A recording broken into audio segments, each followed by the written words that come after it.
Hi everybody. Today we're going to talk about internal text structures, which are also known as internal organizational patterns. The other day we talked about external text structures. External structures organize what you see on a page.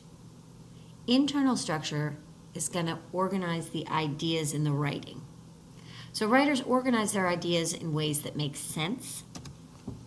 There are 7 common ways to organize nonfiction ideas. And if you can identify the pattern, then you're going to be better able to understand the ideas. So again, those external things, those headlines, pictures, captions, they organize what the page looks like. And that helps your brain organize difficult nonfiction ideas. But when you're reading, you also have to organize the ideas in the writing so that the brain can guess what's coming next. So think about internal structure inside the text. Now, before we go any further, let's think about how organization helps us. Look at both images. Which one makes more sense and why? If I were to ask you to look for a pair of socks, a matching pair of socks, mind you, it would be very difficult to do so in the first room.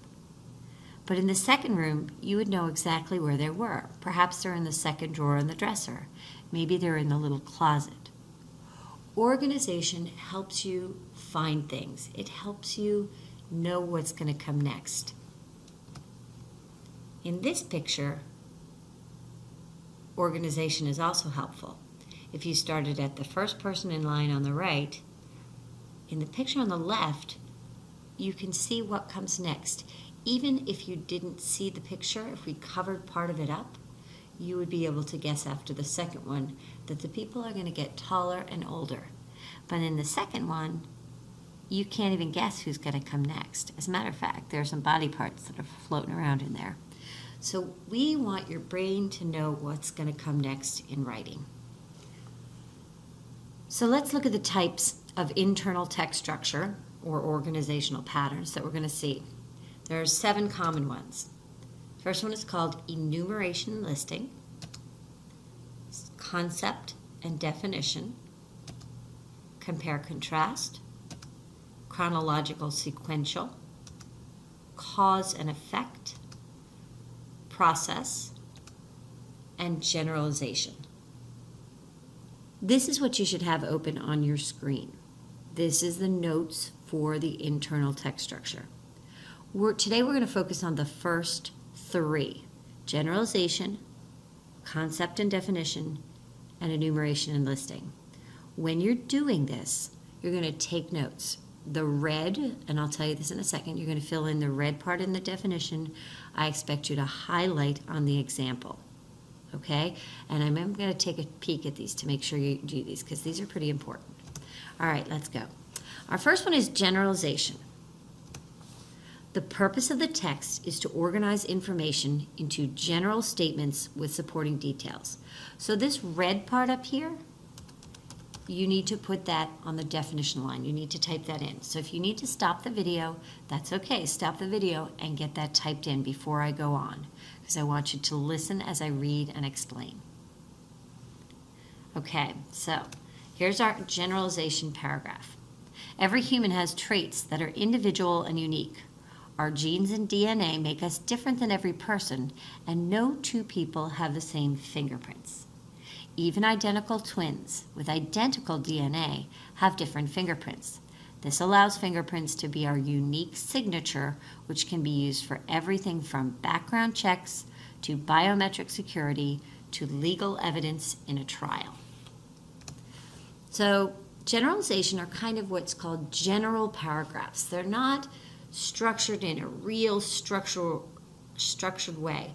There's a topic, and our topic here is fingerprints. And then there's just a little bit of detail and information about it. These are usually introduction paragraphs or conclusion paragraphs. They give very general information about a topic. They're also probably the hardest to recognize. All right, and here's a way that you would organize it. I'm going to give you a graphic organizer for each type of internal text structure to help you visualize it. And this is kind of a boring one. There's a topic at the beginning and then a bunch of details about it. Okay? All right, our second one is called concept and definition. The purpose of the passage is to define a concept using appropriate supporting details. So it's very important to understand what a concept is here. The word concept means an abstract idea. That's something that you know exists, but you can't touch. You can't see it. Things like happiness, love, democracy, air. Okay, they're all things that you know exist, but you can't see them and you can't touch them. So being able to give a definition and examples is very important in understanding the concept. So in a lot of nonfiction writing, concepts have a very specific structure when you're talking, and they're often in science writing and history writing. So concept and definition. So I'm going to read you a paragraph about evidence. Evidence, specific evidence you could touch, but evidence as a general thing, you know what it is, but it's not something you can see. So let's take a look at the paragraph. Fingerprints are often the most important evidence at crime scenes and in a legal trial. Evidence is facts or information available to show or confirm a hypothesis or statement. Many types of evidence are found and collected at a crime scene. Some examples include blood, physical objects, DNA, and fingerprints.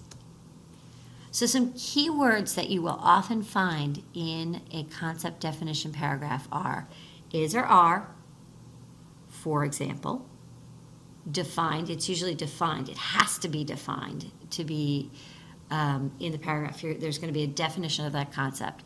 You'll see examples, and sometimes you'll see something like one reason or an addition.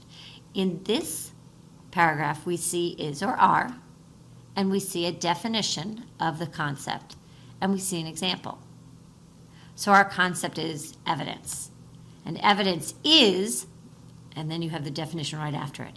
Evidence is the facts or information available to show or confirm a hypothesis or statement. Then you have some examples. You have blood, physical objects, DNA, and fingerprints. Okay, before I go on, did you get that definition? The red part, define a concept. Stop the video if you didn't copy it down. Make sure you put the red highlighting and also maybe mark the keywords for me, okay, on the notes. So you make sure you have those. And when you go back to this, you'll understand it. Today, we're going to do one more type. Oh, but first,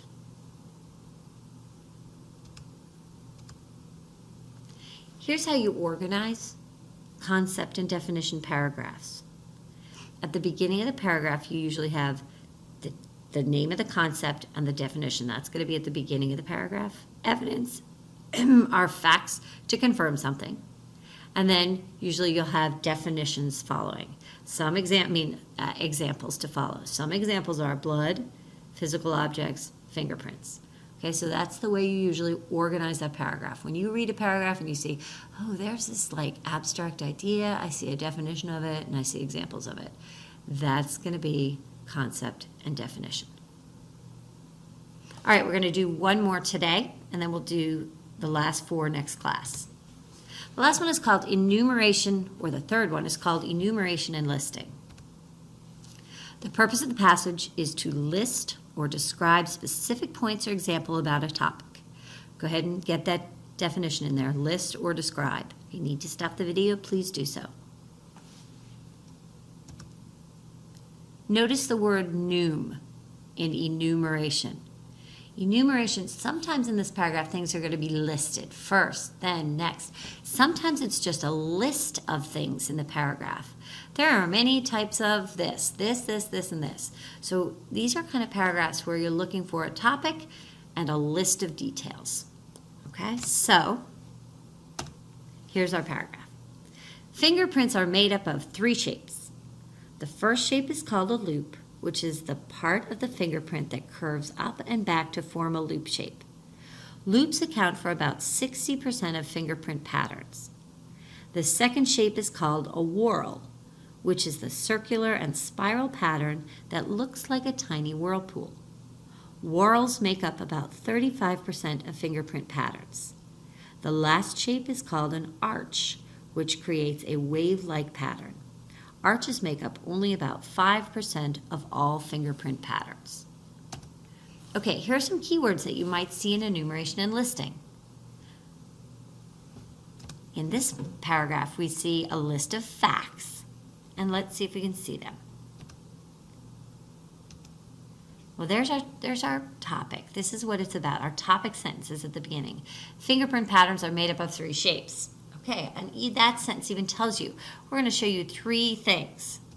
First, and then we have the second shape, and then we have the last shape. So there's your list of details. And those are pretty common words. First, you can see on my list, first, then next, to begin with. So list. Sometimes it'll just be a list. First, second, third, or a list of something. Okay, so really think about lists of details when you look for these.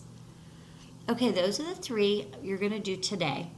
I now want you to go back into the Google Classroom. I want you to find Internal Text Structure Practice 1 or Organizational Patterns Practice 1 and see if you can do it. Okay? I'll work with you a little later in the class if I haven't already. Bye. Thanks.